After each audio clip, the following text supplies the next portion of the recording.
பாலியல் புகார் வழக்கில் முன்னாள் எம்பி பிரஜ்வல் குற்றவாளி என தீர்ப்பு வெளியாகி இருக்கிறது. இது தொடர்பான முழு விவரங்களோடு இணைகிறார் நமது செய்தியாளர் அஞ்சலி.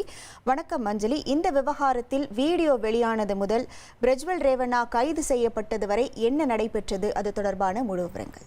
நிச்சயமாக கவிதா.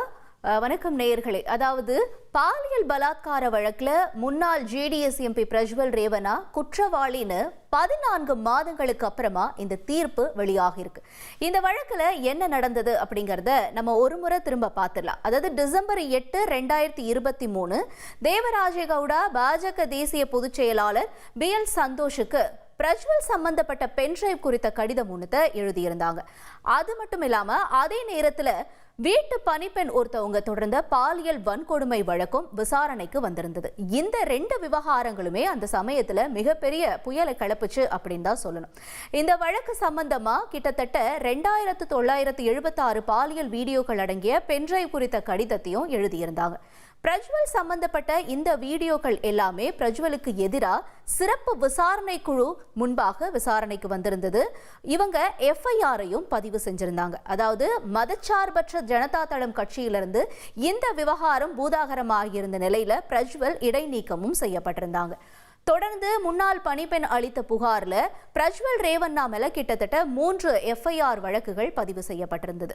அதுக்கு அடுத்தபடியா ஜூன் 25, 2024 அப்ப சைபர் கிரைம் மூலம் ஒரு பெண் அளித்த புகாரின் அடிப்படையில் 4 FIR-கள் பதிவு செய்யப்பட்டிருந்தது. இந்த விசாரணையானது தொடர்ந்து நடந்துட்டு வந்த நிலையில பிரஜ்வல் ரேவண்ணாவை மக்கள் பிரதிநிதிகளுக்கான கர்நாடக சிறப்பு நீதிமன்றம் குற்றவாளி அப்படின்னு சொல்லி இப்ப தீர்ப்பை வழங்கியிருக்காங்க. இந்த வழக்குல கிட்டத்தட்ட 123 ஆதாரங்களும் 2000 குற்றப்பத்திரிகைகளும் தாக்கல் செய்யப்பட்டிருந்தது. இந்த நிலையில இப்படி ஒரு தண்டனை வழங்கப்படும் அப்படிங்கிற ஒரு கேள்வியும் எழுப்பியிருந்தாங்க.